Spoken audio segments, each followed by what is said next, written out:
So let's start with story. Can you guys give me an overview of a brief look at the story and where your characters fit into it? Why don't you start with this? Um, the story is a contemporary take on what is essentially a classic Western. And it sort of sets out to look at a world that we've romanticized in our culture for many, many decades, and takes a lot of elements that have become familiar to us about that world, some of which are Hollywood creations and some of which are accurate. But and to look at it through the lens of a modern person, and the obviously the mission statement is that this would have been an awful, horrible time to live in. There's no medical treatment of any kind. There's one restaurant, one store. When the sun goes down, you pretty much have nothing to do. You just go to bed and get up early the next day and be bored and scared all over again. It was a big dangerous bummer. And when a big dangerous bummer. Yeah. And when you were not an alpha of any kind, that probably was not a pleasant place to be. So that was essentially the only Western that I ever remember that kind of explored that territory, and I love the movie, is The Man Who Shot Liberty Valance, because Jimmy Stewart kind of spent the whole movie just going, what the fuck is wrong with you people? How can you live like this? And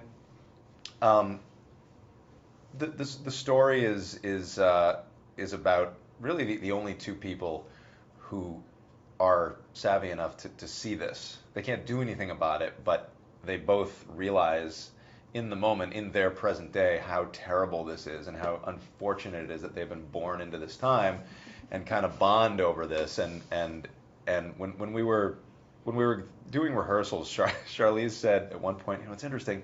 In many ways, you bond with another person over what you hate more than what you both love. And I said, God, that's a great thought. And so I actually put it into the script as an exchange between their two characters.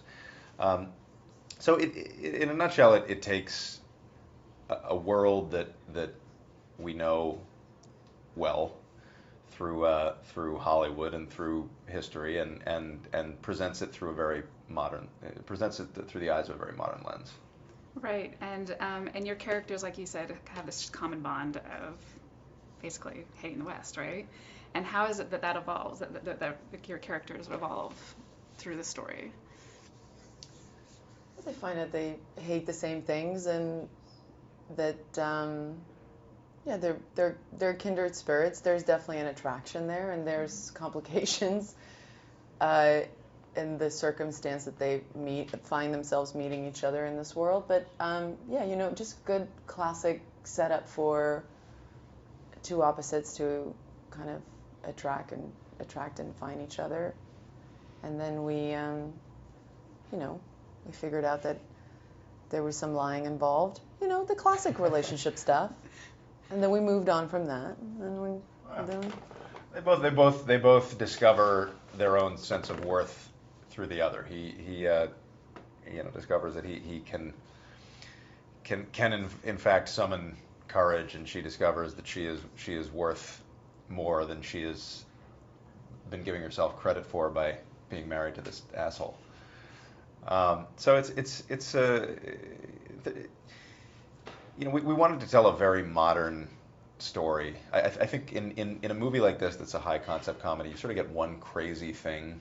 With Ted, it was the talking bear, and then everything else has to be kind of grounded and relatable. So the fact that we're in a Western is our freebie high concept thing, and everything else had to be very accessible to a modern audience. And you wore a lot of hats, and I want to talk.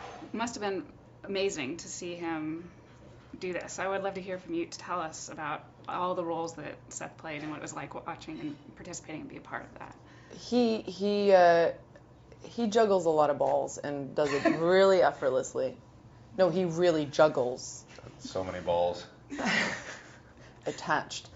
No, it's sickling. It makes you feel that you are really just wasting your life away when you spend a lot of time with Seth, because Um, he's got such a vast interest in a lot of things, but it's not, he doesn't go about it in this kind of half-assed way.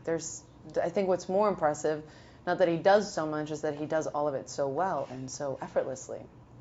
This is a guy who's at the top of his game right now, so to watch him finally do all of it, which, you know, is shocking to me too, because to watch him on screen, to act with him, doesn't feel like somebody's first film. And so there's a part of that that's also really upsetting, because it took me, at least, if I can erase the first 10 years of my career, it would be really great, because then it would look like I knew what the fuck I was doing too. But he showed up with that already there. It was just he works incredibly hard, and it shows. And I think there's a real love and passion and sincerity in what he does, and I think that's why he's so good at it and successful at it. I'm not going to sit here and take this. That's why I didn't ask you the question. Yeah, and you know, so many people have said that. So how, over and over again, I've heard that from people. And so how do you feel about this, taking on this new place where you got to write it from the beginning and see it all the way through to the end, and taking that role in all the different places? What's that been like for you? Well, as long as we're jerking each other off, you know, for me, the parts of the movie that were anything other than the on-camera work were not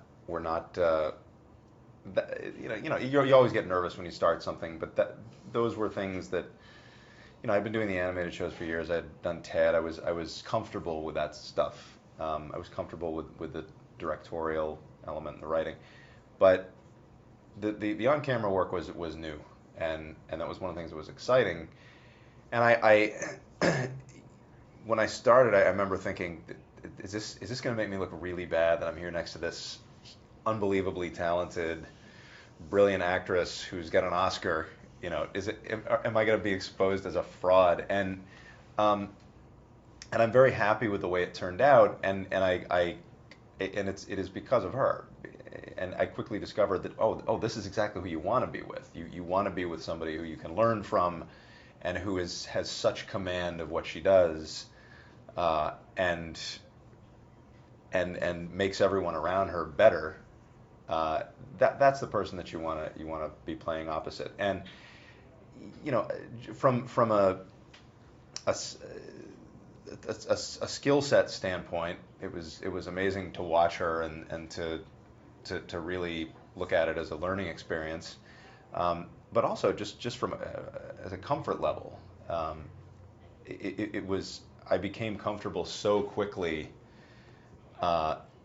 because she made the atmosphere that way, and you know, it was okay to be a little vulnerable in spots, and to, you know, this was okay, and so, you know, and I know everybody felt the same way.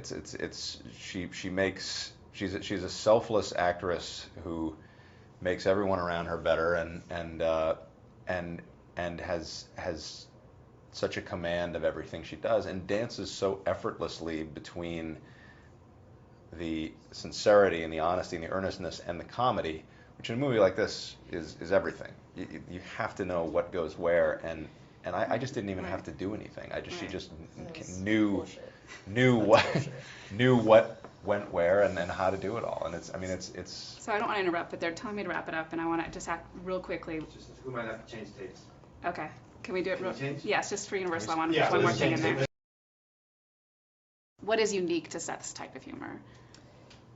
That it's not one-dimensional. That it's not it's the fact that his humor and his sense of humor and the way he writes, and when he writes a joke, it catches you off guard. And I think that can only come from somebody who's well-read and well-informed and understands that you can't just, you know, you need the balance of the kind of bathroom humor that goes with something that actually stands up and says something about what's happening around you.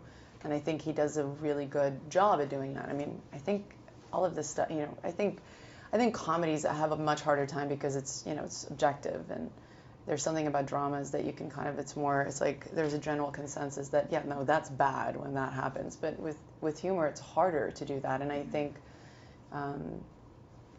it's my cup of tea. it's completely my cup of tea. This is the kind of stuff that, this is the kind of humor, the kind of comedies that I really enjoy. Great. And do you have anything to say about your type of humor? What would you describe your sense of humor as? I was a Monty Python fan growing up, and there's oftentimes in analyses of their work you read these very haughty kind of pieces that talk about their satirical wit and their biting social commentary, and that's all true, but they conveniently leave out the fact that these guys also did a sketch about a fat guy throwing up for like 10 minutes. But it does take them a long time to get all that food out, so I just think you're being insensitive. But they're both honest. Those are both honest. I love Albert Brooks's movies, and I love watching Jackass. So it's if it makes you laugh, if it makes you laugh, it's funny. And Roger Ebert used to say that. He was a guy who was never stuffy about laughing at certain things. There's room for all of it, and that's the kind of balance that I like striking in movies. Great.